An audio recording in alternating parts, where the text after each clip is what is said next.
This is Charlotte Talks. I'm Mike Collins. In 1990, 455,000 people had jobs in the newspaper industry. Today, that number, and I've seen several numbers here, that number stands at 200,000 or 183,000, which is a 60 to 63% decline. That's comparable to what's been happening in the coal mining industry. Larger papers like the Washington Post and the New York Times are weathering the storm pretty well, but smaller publications, particularly the alternative weeklies, are struggling. In October, Charlotte's longtime alternative weekly, the go-to publication for local music, arts, and entertainment, printed its last print edition. It was just a few short years ago, though, that Creative Loafing was a must-read. It sounds like doomsday isn't far away for print, but according to our guest this hour, print isn't dead. Alternative magazines still matter to readers. So let's explore the future, shall we, with some of them right now. Until October, Ryan Pitkin was at the helm of the aforementioned Creative Loafing, but when they stopped their print edition, they also laid off their entire staff. That staff is embarking on the start of their own publication, which I'm holding in my sweaty hands right now. Queen City Nerve, and Ryan Pitkin is its editor and one of its founders. Welcome back from the dead.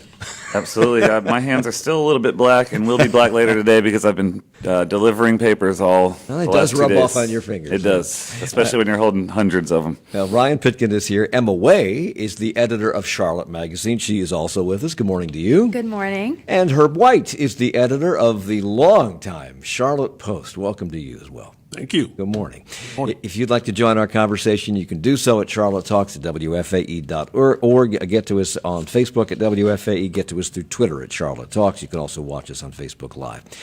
Those numbers that I just read off, which are changing every day, I suppose, the decline in the number of jobs in the print industry nationwide seem pretty dire. We've certainly seen a decline here, both at your paper, your former paper, and at the Charlotte Observer.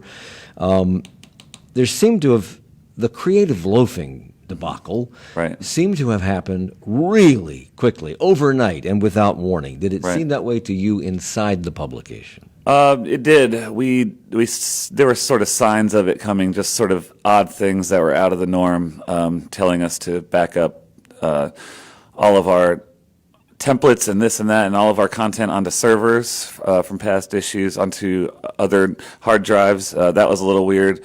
But always our speculation was that maybe he was going to sell it to someone else, and we'd still have another chance to maybe regroup, maybe do an overhaul even, but not.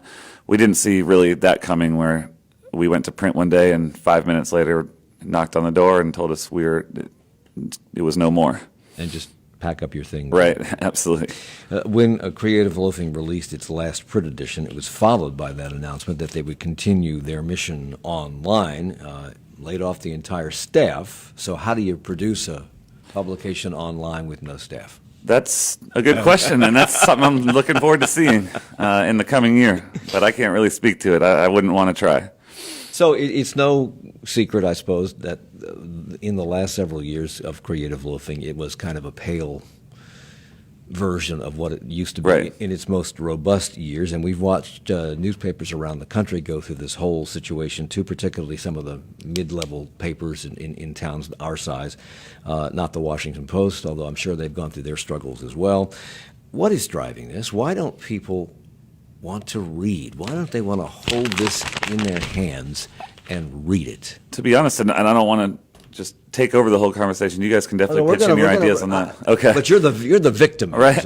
I don't want to play victim anymore. I'm excited about this week, but no. To be honest, I don't think that's necessarily true. What's the thing is, advertisers just don't believe in it anymore, and people are still picking it up. And you can look at stats, and you can even look at certain people have done studies over foot traffic for retail stores who do advertise in print, and you can put that in front of them, and a lot of them just don't think it's effective, and they'd rather be online. And what's driving that? Is that young people who media buyers, advertising agencies, people at retail locations who are also probably young and just don't think that anybody reads a printed publication anymore? Is that what's driving that? I think so. It's a misperception?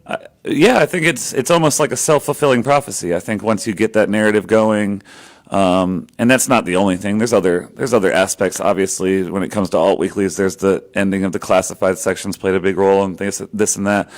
But I do think some of it is a misconception, and some of it is a narrative, a self-fulfilling prophecy, to where it's just that's the story that people know, so that's what advertisers are going to believe in. Herb White, I'm not sure that the Charlotte Post qualifies to be an alternative publication. It is a newspaper that hits a particular segment of the population and covers stories that perhaps would not get covered if you guys didn't do the legwork and cover them.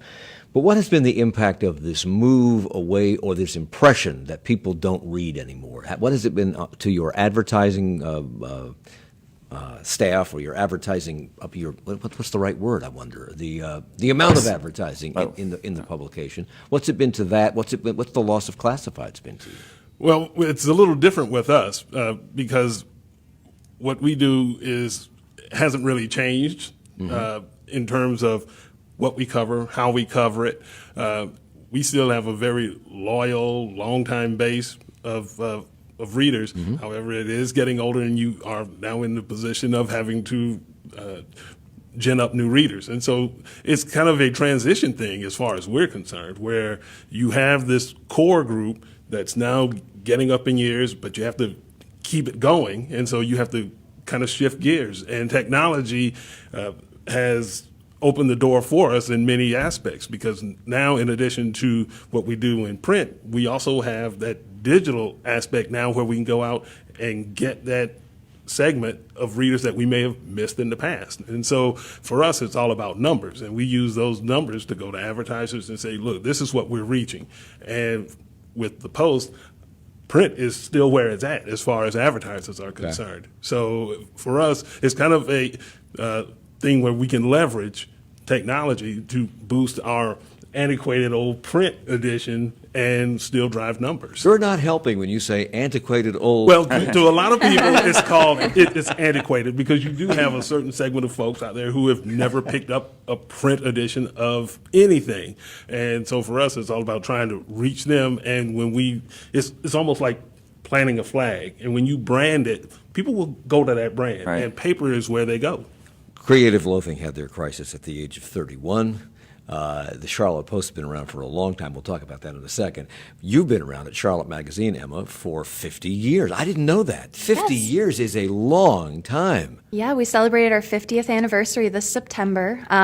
But I think that magazines have continued to get more innovative, and print publications have too. Have you faced some of the same pressures that non-glossy publications, print, daily, weekly papers have faced in the magazine business? Challenges, yes, but I think that with the print publication, we're just trying to reach new people through podcasts, through events, through we have a Discuss CLT series where we talk about important topics happening in Charlotte. So I think you just have to be a little bit innovative. But you know, if you look in the book industry, ebooks didn't do away with books altogether. I think that was sort of like a fad and sort of a hot topic, and everyone likes to say, oh, print is dead. But I don't think, physical books will never, we'll still have libraries, we'll still have a physical book to hold. Ebooks, audiobooks aren't replacing that. Yeah, but with books, you can read them on a Kindle, I suppose. And that's a decent sized tablet, about the size of a book, so it feels kind of the way a novel should feel. It's not in your It's hand. not the same. It's not the same. No, but it feels it's kind of the same size. But most people are now getting a lot of their news on their phones. Mm-hmm. So that's completely different. I don't know whether you have an app that lets you read articles in the Charlotte Magazine on your phone or not. I guess you could do it on the internet. Yeah, just on our website. I want to come back to this podcast thing in a second or two, because you guys are print people, ink on your hands, and that's completely different. You're encroaching on my territory. The Charlotte Post has been around since 1878. That's 140 years, and it makes you older than the Charlotte Observer, which published its first paper on March 22nd, 1886, as the Charlotte Daily Chronicle. Wow. Yeah, there's advantages to being elderly, I guess. You have the advantage of seeing stuff evolve. Let's put it that way. Yeah, you're hyper-local, and you focus on a niche market, particularly the African-American community in Charlotte. As I said earlier, bringing people news that they probably would not get if you didn't cover it in many cases. But you're still a newspaper, and you talked about having this website component. Where do you where's the balance point?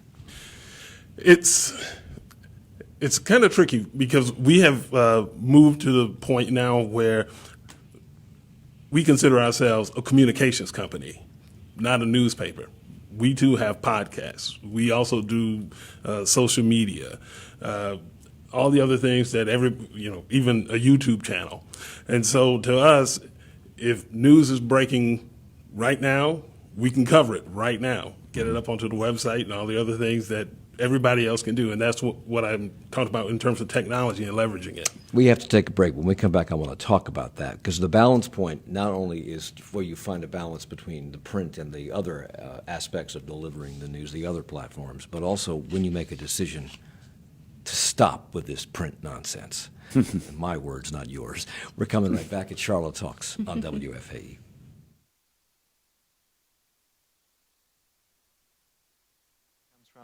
WFAE members and doctors making house calls, 105 primary care and specialty clinicians helping complex patients avoid unnecessary ER visits and hospitalizations. Physicians available throughout North Carolina. Info at doctorsmakinghousecalls.com. And from the Charlotte Symphony, performing the annual Magic of Christmas, an experience for the entire family with sing-alongs, falling snow, and a visit from Santa. December 14th to 23rd at Night Theater. Info at charlottesymphony.org. We'll get right back to the show in just a moment. You rely on Charlotte Talks for important conversation about what's going on in your community. We rely on you to help pay for everything else that we do at WFAE. Consider supporting Charlotte Talks right now during this year-end membership campaign. Give online at WFAE.org or call 704-549-9000. Thanks, Mike. It will only take a few minutes of your time when you go to the website or give us a call and make your contribution in any amount.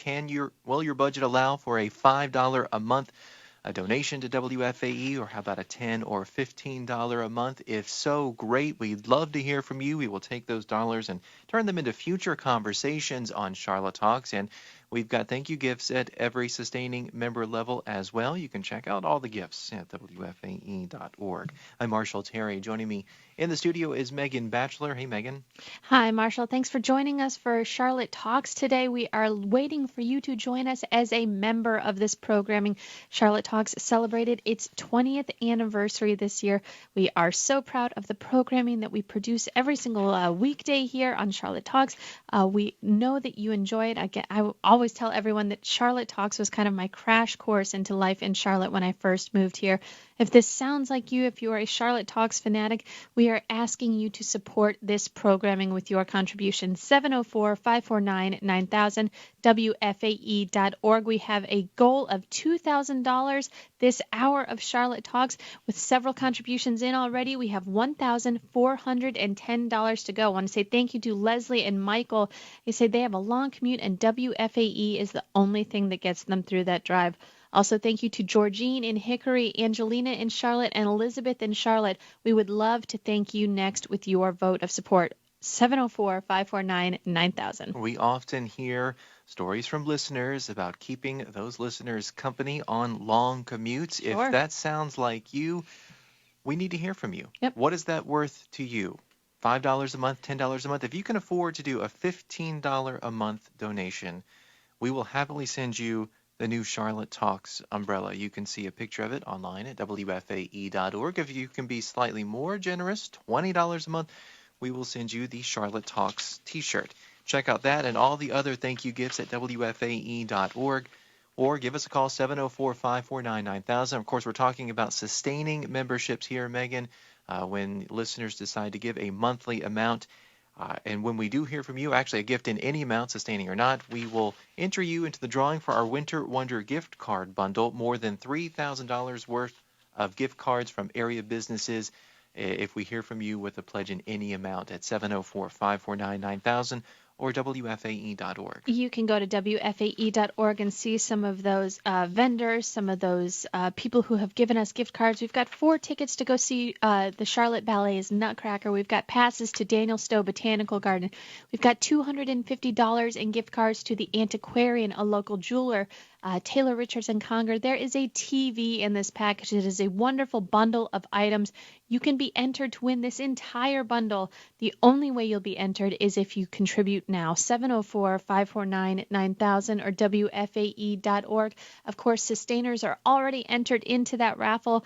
If you make an additional contribution, a one-time contribution, or if you increase your sustaining membership, you are entered again into that raffle. Would love to thank you next. 704-549-9000, WFAE.org. Going back to the programming, let's hear.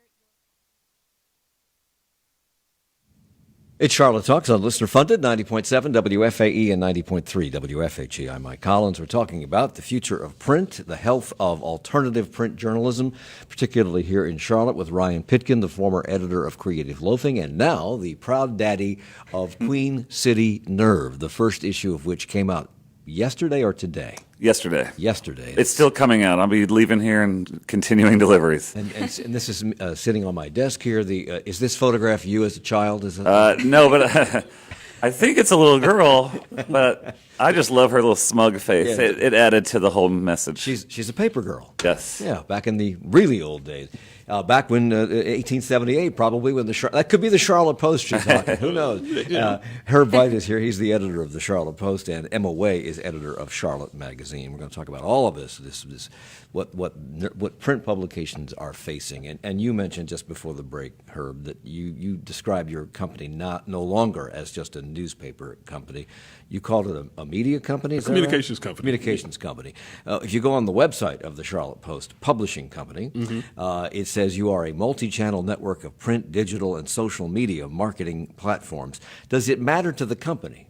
Does it matter to you? Does it matter to the people writing who got into journalism because they wanted to write for print publications? Does it matter which platform is the strongest? No, because You're talking as a publisher now. no, I'm talking as an editor. But my boss, the publisher, probably would agree. But to me, the written word is the basis of all communication. If you're in TV or radio, you're reading a script more than likely. If you're at a magazine or a newspaper, then obviously you are at a keyboard pounding out a story. So to us, the written word is the basis for everything that we do. So when we say we are a communications company, yes, we are, but it's all built around the written word. Of course, we do video as well, but by and large, the print is where it's at for us. What about the magazine? What about Charlotte Magazine? You also have a website. What's more important, that you succeed on the web or that you succeed in print? We are definitely a print magazine first, but the website definitely helps enhance that because we can report on news that's happening, that day instead of waiting a couple months for the magazine to come out. It requires quite a bit of lead time. But then doesn't that cannibalize your magazine? If something really interesting comes out that you're going to put in the magazine when it comes out at the end of the month or the beginning of the month, and suddenly you have this information in your hands and you put it on the web, why should I get the magazine? Well, we do mostly web exclusives online, so we don't overlap a whole bunch. So we save our print stuff for print magazine first in general. Now, I went through your website at Queen City Nerve yesterday because I think it went online yesterday, and that was before I had a copy of the print. And I've noticed one thing, first of all, the website does not come off on your fingers. But there's a lot of the articles in this paper that I'm holding are on the web, but not all of them. Right. Well, by design? As far as most of them, all of them will be, but a big part of what we're doing here is this is going to be bi-weekly as compared to Creative Loafing, which was weekly, and we'll be out every other week, and that sort of frees up our staff to really put a focus on the website. So that'll be a difference than at Creative Loafing. It was sort of similar to what Emma said. It was print first. The website was just not very good, and we were all aware of it, but we didn't have anyone who was willing to invest in an overhaul and a new web design and things. So that's really exciting that we're now going to be able to start from scratch with the website. It's still being tweaked as we launch it. It is up right now. But that's something that we'll be focusing on, doing daily digital content and getting that up. And then as far as when the print paper comes out, that'll be some of the more long form, more complex stories. Since Creative Loafing, Creative Loafing, and certainly your new publication, Queen City Nerve, most likely hits a younger demographic. Right. And you're probably aiming, from what I can tell from the content of this, for a younger demographic. Right. Since they have turned to phones and tablets to get a lot of their news, why even bother with the print? I mean, this is a lot of work to do this print. Right. Oh, it absolutely is, and it's way more than I expected Oh, my to God. do in 35 days since we were laid off. But the thing is, you've also designed the whole thing for Right. the very. And that's- the templates will exist going forward, Right. but nonetheless, it's a lot of work to do. it is absolutely. Why and, bother? Because And I'm sorry to interrupt you, and to do it again in a different format on the web, it's not just a matter of taking the content and say copy and paste, Right. although there's some of that, I'm sure. Right. There's a whole different design on the website. Right, there is, and there'll be there'll be daily content as well, working on new articles that'll never see print. But the thing is that from what we talked about at the start of the show is that people do read, and the thing about creative loafing is we never went really below 95% as a pickup rate as a whole on average at all of our drops. Pickup rate means? Meaning how many papers got read and got picked up. How do you know that? From as an audit, there are companies that come through every however many months and actually audit it independently, but we're also talking to our drivers on a regular basis. How many did you pick up when you dropped off this week? Things like that. And it was a very high pickup rate, and it's the response from the community. People wanted that, are demanding that print. I mean, your publication at the Loaf and with Queen City Nerve is free. Right. How can you object to that? How can Right. anybody not pick it up? Right, exactly. And people love the. You won't you won't believe how many people just when I'm delivering now, are the horoscopes still there? Are the crosswords still there? The crossword is such a big deal to people, and people like to sit around if they're at a coffee shop, at a bar, wherever. Strip clubs are very popular for some reason. Yeah, I noticed in the back of your Right, publication. they're very popular for the crosswords. They're exactly where they used to be. I actually I walked into one yesterday where I was delivering, and that was the first thing 3 people asked me was about the crossword. And yeah, so And they were in the strip club. yeah, they right? were Okay. absolutely. One of them had someone on their lap. Chris on Facebook writes, it seems like Queen City Nerve, this is kind of an addendum to the question I just asked you. Queen City Nerve has a particular challenge. It is targeting the very demographic millennials that are most likely abandoning print. How do you intend to address this? Do millennials like to read with something in their hands that's on paper? Or would they prefer, or do you know, to see it on their phone, on a tablet, on their computer screen? I think people are a little bit more into the print edition than people give them credit for. I think when you get people's attention with certain, what we do is hyper-localize our culture coverage, and I think that really helps as far as people are our age are very into at least acting like they know about certain local artists, certain local musicians, this and that, as opposed to if we used to. Years ago, we used to put like Gwen Stefani on the cover of our music issue because she was coming into town that week. I think if we were still doing that, people wouldn't really have a reason to pick it up because you see her anywhere and you can read a story about her anywhere. Okay. But to sort of feel like you're a part of something, people say Charlotte has no culture. Well, I always tell them that means you're not paying attention. But a lot of people now our age are sort of getting into that and wanting to know what Charlotte's culture is. And by picking up our paper and seeing local people on the cover as cover subjects, I think really gets them into feeling like they're a part of something in the city. Are you still as healthy at Charlotte Magazine as you were 10 years ago? I know in 10 years ago you were probably still in grade school, but I mean, but are you as healthy today as you were 5, 10, 15 years? Yes, I believe we are. I feel like there's a special platform that being in a magazine, like writing a story about someone and putting them on the cover, a local artist or a local politician, putting them on the cover gives them this special platform that they want to share and they want to tell everyone about. And that's I think more special than just being online. Your publication is a magazine that tells stories, stories that would not be told in newspapers or in a publication like Queen City Or online. Maybe a publication. Yeah, like we this. overlap a little bit, but it's you're- kind of different. Yeah, your long form stories about people, places, things, events, etc. That gives you a particular attraction that can't be achieved anywhere else. Well, we're unique in that we're monthly, so we have the luxury of creating these long-form stories, and that's what we love to focus on because we can do that when maybe another publication doesn't have the resources to do that. Another thing that sets those stories apart is that they're heavily fact-checked and edited. We have the time to do that, and so we actually have a special team of fact-checkers that I think can really only happen in glossy magazines going forward. Do facts matter anymore? They do. Okay. They matter a lot, and that's also different than online, that you can't find that. I just talked to a Charlotte Magazine fact checker, and I was like, "Oh, that must be nice." Yeah. That's awesome. I want to come back to that in a second. The decline in print is no secret. The whole business of everything, even us, we're all changing because of this digital impact.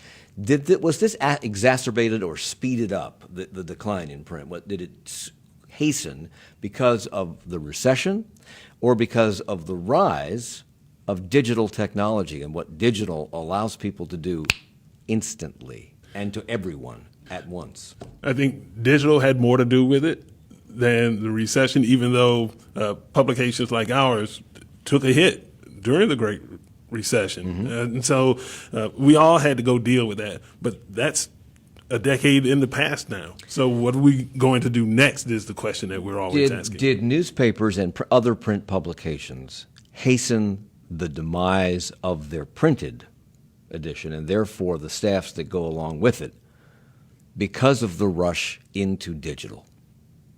In other words, they saw this shiny new bauble.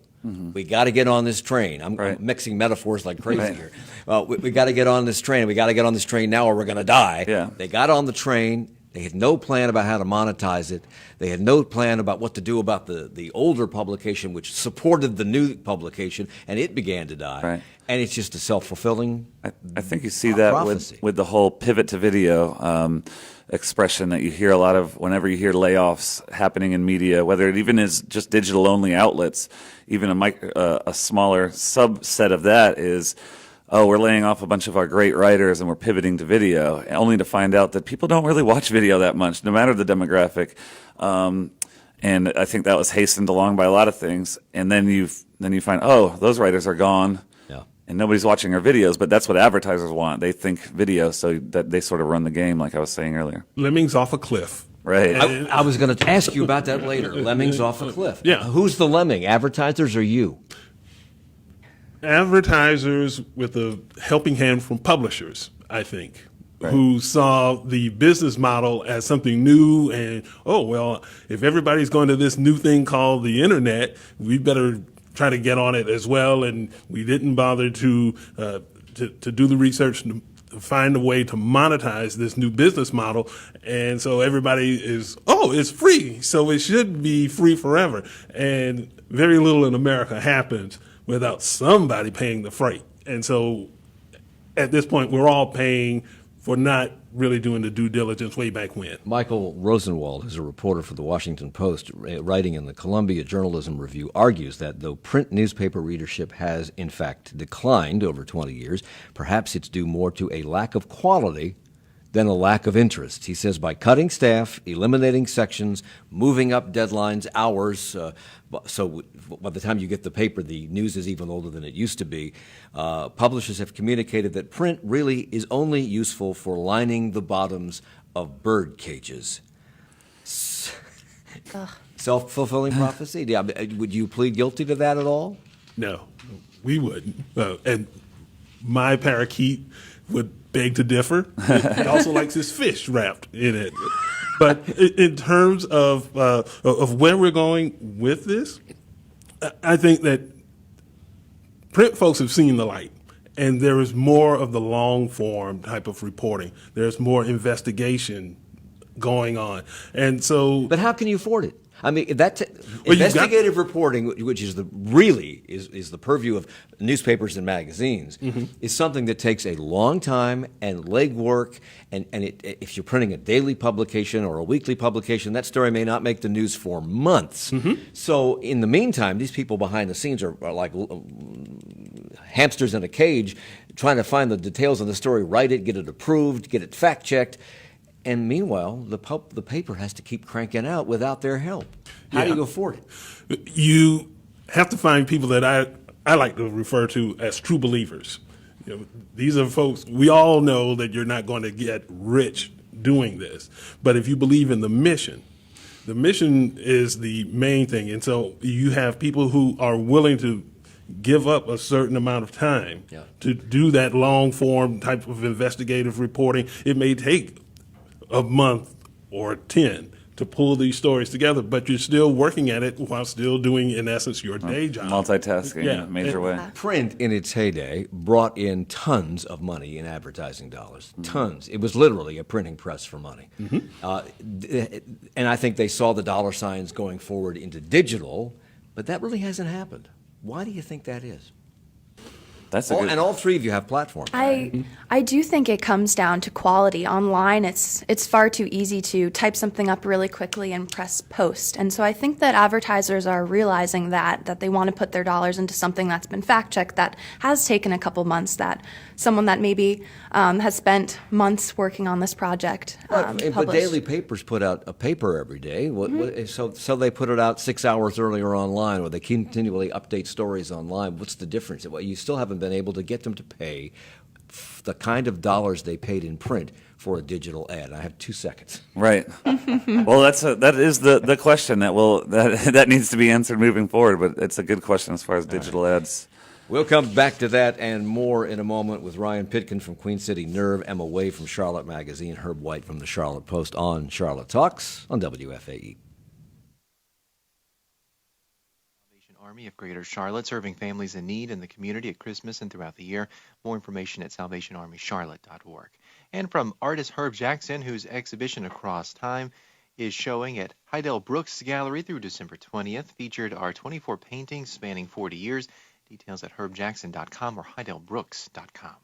We'll continue the conversation on Charlotte Talks in just a couple of minutes, but first we need your help so that we can continue to bring you discussions on important topics. This is WFAE's year-end membership campaign, and I'd like to ask you right now to make a financial contribution to keep Charlotte Talks strong for another year. Call 704-549-9000 or give online at WFAE.org, and thank you. Thank you, Mike. We have a goal this hour of raising $2,000. Still need to raise $1,410 here in the last 20 minutes or so of the hour to reach that goal successfully. I'm Marshall Terry. Joining me in the studio is Megan Batchelor. It's our end-of-year membership campaign, and we'd love to hear from you right now. That number again is 704-549-9000.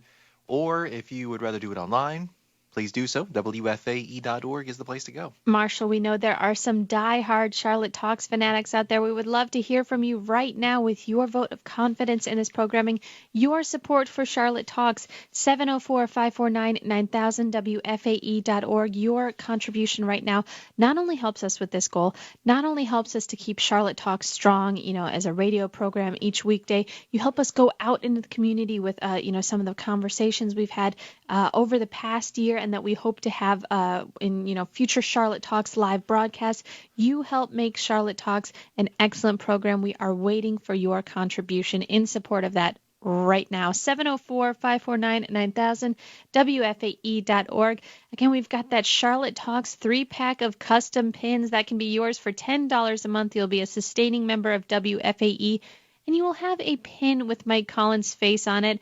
I really don't know what more you could ask for around the holiday season. 704-549-9000, WFAE.org. Of course, the conversation on the program today is talking about the changing media landscape here in Charlotte and around the country. It's in terms of print publications. We've also made some changes here at WFAE, the broadcasting industry. Also, of course, if you've noticed our website lately, a lot more content on there. We've added several people to our web staff. We've also added several podcasts to our regular rotation of offerings. The Southbound podcast, She Says, there's Amplifier, FAQ City, all of those powered by your past donations to the station. That's why we need to hear from you right now in order to keep those podcasts going and to add more podcasts in the future. 704-549-9000 or WFAE.org. And as a reminder, a gift in any amount today will automatically enter you into the Winter Wonder gift card bundle. A bunch of area vendors gave us more than $3,000 worth of gift cards for this bundle. You can check out which vendors are in the bundle at WFAE.org. I'll name just a quick few: the Blumenthal Performing Arts, Tyndall Subaru, Divine Barrel Brewery in Noda, the Ballantine Hotel, many others. Check them out at WFAE.org. And a gift in any amount, you will be automatically entered to win that bundle. WFAE.org 704-549-9000. $1,410 to go to hit our goal this hour. We have to keep on track. We have to keep on top of these goals to meet our ultimate campaign goal. We are waiting on your call. If you think that, your neighbor's calling, that the person in the car next to you, your coworker has already called, the phone is not ringing. We are waiting on your call. 704-549-9000, WFAE.org. Lines are open, friendly operators. It's Charlotte Talks on WFAE and WFHE. I'm Mike Collins. We're talking about the future of print journalism. We have three print journalists with us. Emma Way is the editor of Charlotte Magazine, 50 years old this year. Herb White. The magazine. The magazine, yeah. Not me. The magazine, the editor of the Charlotte Post is with us. Herb White, he's 140 years old. Grampy. And Ryan Pitkin is in diapers because he just I am came one out. day old. He just put out the very first issue of his new publication, Queen City Nerve, which has a lot of the people who were behind Creative Loafing involved in it. And now that Creative Loafing has gone to digital only. We were talking about advertising, how advertising has not seemed to been able to fill the revenue gap created by the loss of revenue in the print side of things for whatever reason. And some people say that it's because digital ads come and go. With a print publication, if I open this thing, Infinity's End is the full page ad on page 3 of your publication. It will be the full page ad in this publication as long as as long as the paper lasts. Right. It doesn't disintegrate. Right. Or I don't line the bird. Or I was just about to say. It will always be there. But on the web, when you go to these publications, the ads rotate like those electronic billboards. They're not permanent. They're not there. And sometimes I've seen an ad out of the corner of my eye on a page, but I'm busy getting the content off that page. And I come back to it later, and because I want to go to that advertiser and see what they were talking about. It's not there. So that's a negative. What are the other problems with digital ads? Why aren't they working for you guys? That's a good one. That's I think all of us on the editorial side of things are the wrong ones to ask that.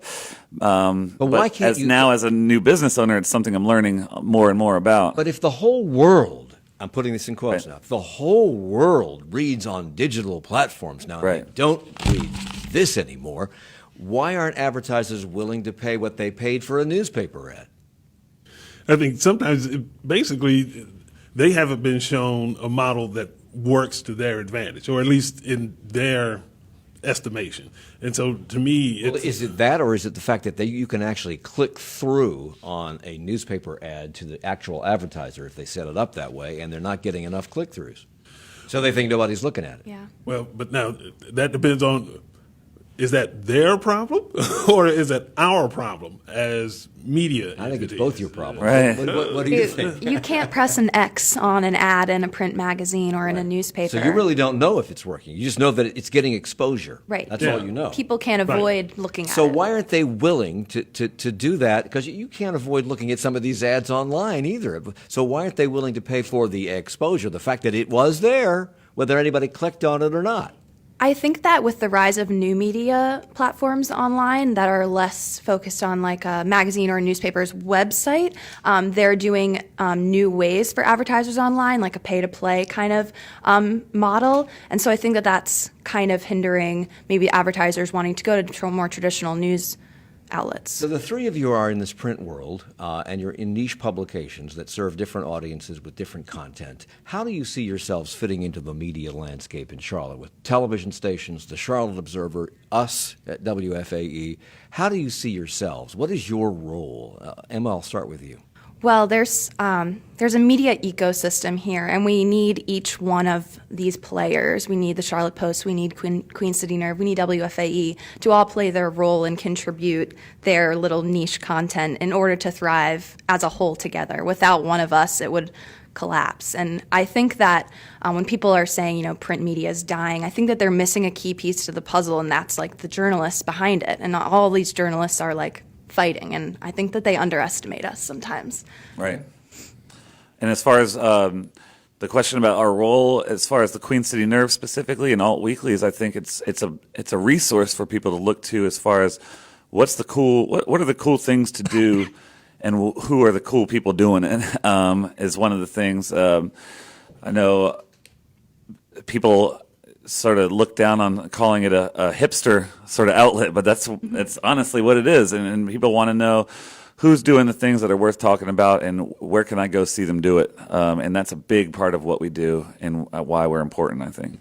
And I want to piggyback on the ecosystem. To me, if you're talking about the hyperlocal publication, it's like plankton. If you're in, I'm serious. If you're in the ocean, you've got plankton. And plankton is the food that powers the whole thing.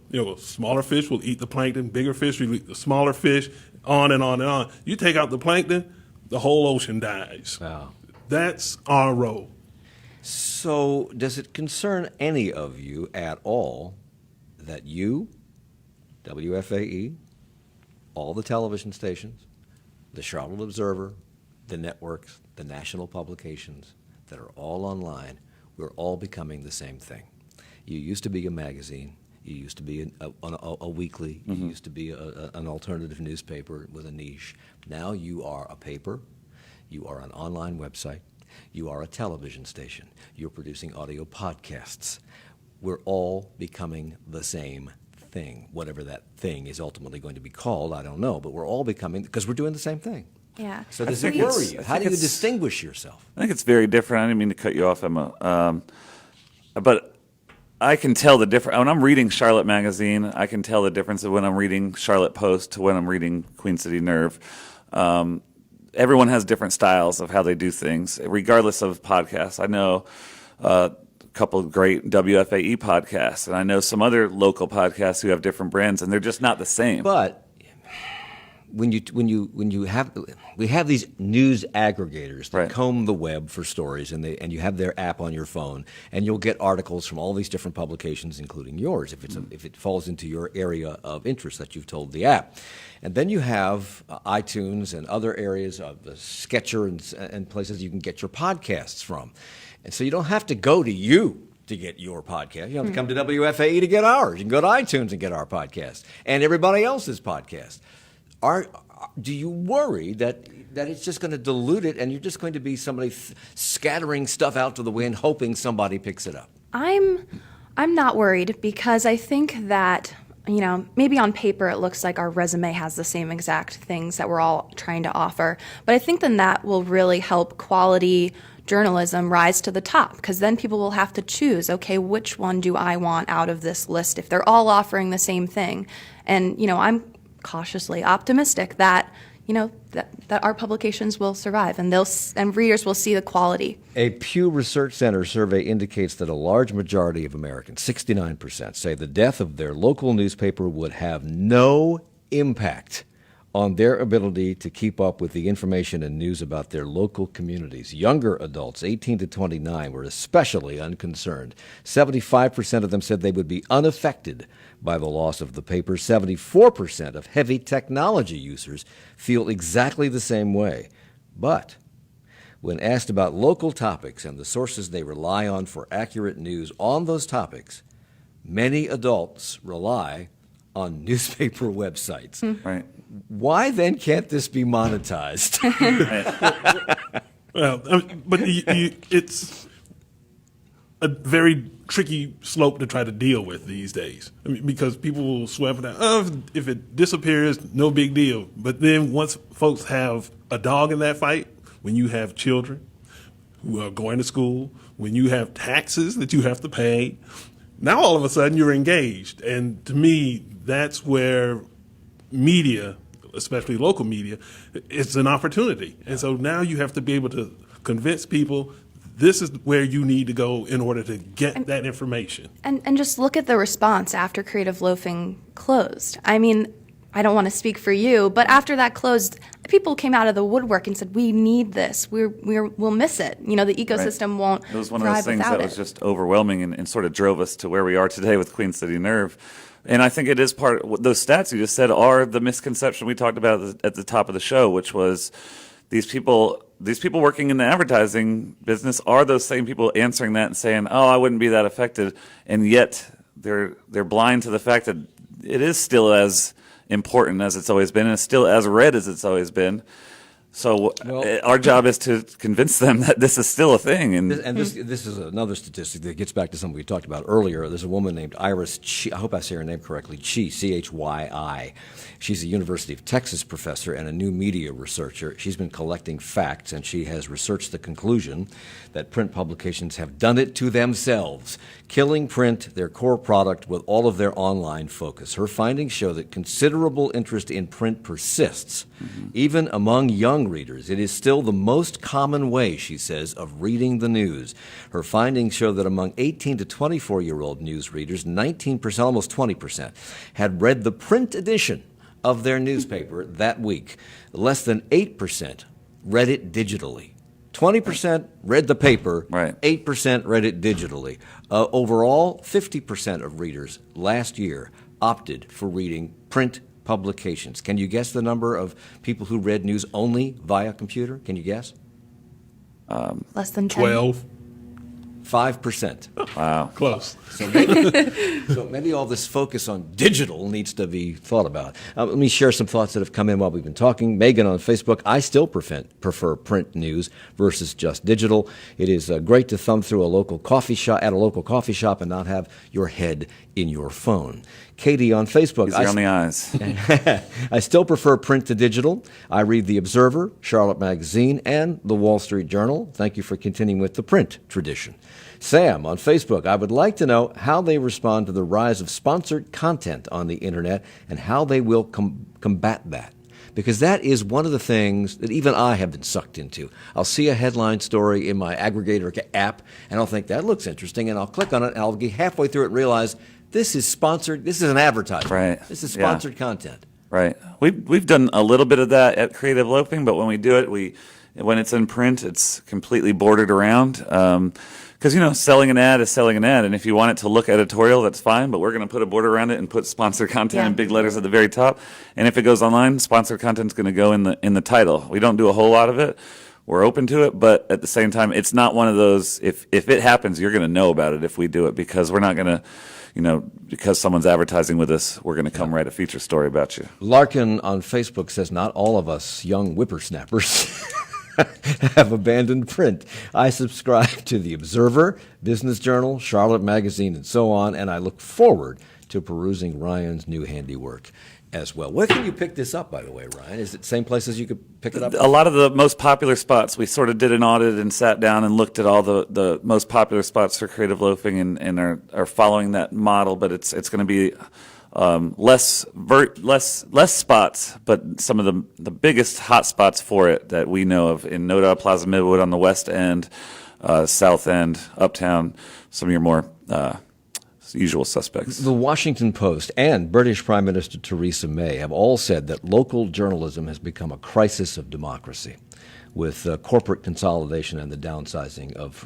newsrooms. The Post reported on the Denver Post printing an editorial against the paper's owners when they cut staff. They laid off a lot of staff people at the Denver Post, and they wrote this editorial saying, fundamentally, Colorado should demand the newspaper it deserves. Layoffs have led to reporter shortages. Stories fall through the cracks in newspaper. In Baltimore, a newspaper layoff led to publishing stories based on press releases from politicians. Right. So we have less information, less accurate information. Are smaller local publications the antidote to that? Yes, I because think so. if nothing else, we will hold local folks responsible and accountable. And so, to me, that is really the lodestar for all of this. You got to be able to hold the local folks in high enough esteem to hold their feet to the fire. Herb White gets the last word. He's the editor of the Charlotte Post. Emma Way is editor of Charlotte Magazine. Ryan Pitkin is editor of the brand new publication born yesterday called Queen City Nerve. Good luck with it. I appreciate it, Mike. I'm excited. I'm going to go back to delivering. All right, and thank you all for the hour.